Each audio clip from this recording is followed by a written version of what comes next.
বাবা মা আমাকে ফার্স্টে বলতো কি যে তোমার সাথে তো আমাদের কিছুই মিল নাই, তুমি কোত্থেকে আসছো, তোমার সাথে আমার চোখের মিল নাই, তোমার সাথে আমার এটাই মিল নাই ওটাই মিল নাই। তো আমি কি করব, আমি তো হচ্ছে জন্মগতভাবে আমি বললাম যে আমি আমার মতো হচ্ছি।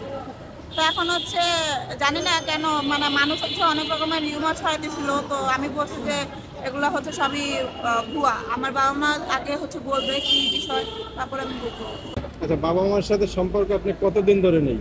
আমার বাবা মার সাথে থেকে আমি হচ্ছে 5 বছর ধরে আলাদা থাকি। 5 বছর কোথায় থাকেন, মানে 5 বছর ধরে হচ্ছে আমি ভাড়া থাকি বিভিন্ন জায়গায়, উত্তরা ছিলাম, বসুন্ধরা ছিলাম, এর মাধ্যমে থেকে আর হচ্ছে বিভিন্ন এলাকা বিভাগ অনেক জায়গায় ঘুরেছি। আচ্ছা, আপনি এই যে 5 বছর ধরে এই জায়গায় ওই জায়গায় থাকতেছেন ভাড়া দিয়ে, আপনার টাকা পয়সা ইনকামের মানে সোর্স কি? ইনকামের সোর্স ফার্স্টে ছিল হচ্ছে আড়ং। তো আড়ং রিলেটেড হচ্ছে প্রমোশন লেটার বলেন আর হচ্ছে রিটার্ন লেটার বলেন, যেভাবেই হোক ওনাদের সাথে একটা মানে লেটার সাইন করা হয়েছে, যার প্রতিকে হচ্ছে আমি একটু আরও হেনস্থাগ্রস্ত হয়েছি। কারণ ওইখানে হচ্ছে আমার বেতন কিন্তু আটকানোর কোনো লিগ্যাল নোটিশ ছিল না, বাট হচ্ছে আমার বেতনটা কিন্তু হঠাৎ করে আটকে দিচ্ছে, যার জন্য আমি একটু বিপর্যস্ত হয়েছি। আর পাশাপাশি হচ্ছে আমি মিডিয়াতে কাজ করার জন্য ঘুরতেছি, তো এই রিলেটেড হচ্ছে মাঝে মাঝে কোনো রকম কন্টেন্ট বা হচ্ছে রাজনৈতিক কোনো রকম ইয়াতে মিটিংয়ে যদি আমি কোনো রকম সাজেস্টিভ কোনো কিছু করতে পারি, ওইভাবে টুকটাক ইনকাম করে করে চলতেছিলাম। তো আলটিমেটলি আমার কাছে মনে হলো যে এইভাবে করে জীবন চলে না। আমি একটা শিক্ষিত এডুকেটেড পার্সন, অনেক টাকা আমার পিছনে ইনভেস্ট হয়েছে। তো আমার মনে হয় জাস্টিস ভাবে হচ্ছে যেটা আমার লিগ্যাল ওয়েতে পাওনা ছিল ওভাবে যেন পাই। এভাবে অবমূল্যায়ন করার অল্প কিছুতে আমার চলছে না, যেটা আমার মানে অ্যাকসেপ্টেবল ওরকম। আপনি বারবারই একটা কথা বলছেন যে আপনি মানে লিগ্যালি কোনো বেতন পান নাই বা সার্টিফিকেট নাই। আপনি আপনি কি আসলে মানে সুস্থ মানুষ? আমি একদমই সুস্থ। কারণ হচ্ছে দেখেন, আমাকে বারবার যে কথা জিজ্ঞেস করতেছে, আমি কিন্তু সবগুলো কথা একদম রিপিটেবল, কিন্তু আমি একই কথা বলে আসতেছি। আমার কাগজপত্র যদি চেক করতে যান, কাগজপত্রও কিন্তু পুলিশের মাধ্যমে চেক করতে পারেন। আমি তেজগাঁও শিল্পাঞ্চল থানায় কিন্তু একটা অভিযোগ দায়ের করছিলাম, তারপরে হচ্ছে শ্রম আদালতেও একটা অভিযোগ মানে লিখিত দিয়েছিলাম।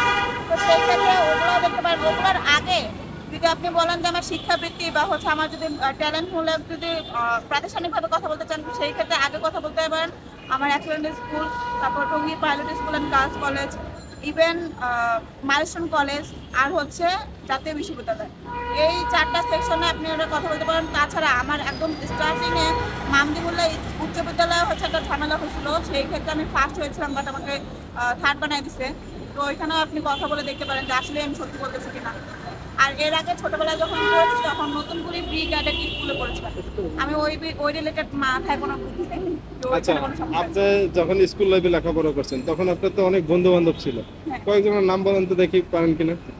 আমার এক্সেলেন্ট স্কুলে ফ্রেন্ড সার্কেলের মধ্যে স্বর্ণা নামের একটা ফ্রেন্ড ছিল, ঝিমপুর নামের ফ্রেন্ড ছিল, বৃষ্টি নামের ফ্রেন্ড ছিল, রাফি, তারপরে হচ্ছে রাকিব, মেরাজ, ওরা আমার ছিল, অনুভব, তারপরে হচ্ছে নবী।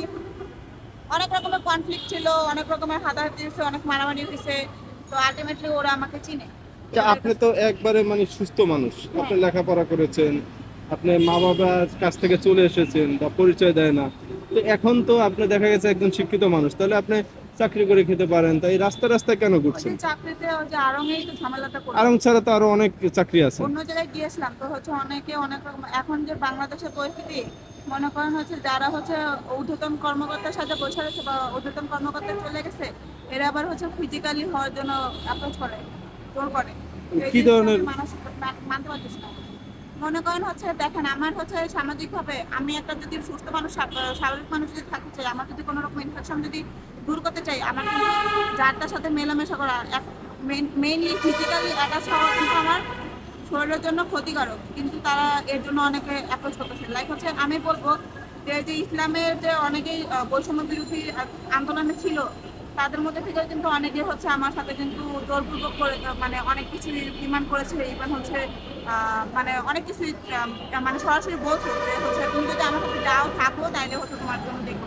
এটা মনে হয় না যে ওনাদের মতো একজন এত ইসলামী মানুষজন, এর জন্য মেনলি কনফ্লিক্টটা তৈরি হয়েছে। যে হচ্ছে আমি কেন হচ্ছে একজন মানে ওয়েস্টার্ন পার্সনকেই পছন্দ করতেছি বিয়ের জন্য, কেন আমি মুসলিম বা কেন এরকম হচ্ছে পুরা হোল পাঞ্জাবি তারপরে মাথায় পাগড়ি সবকিছু করা মানুষকে কেন পছন্দ করতেছি।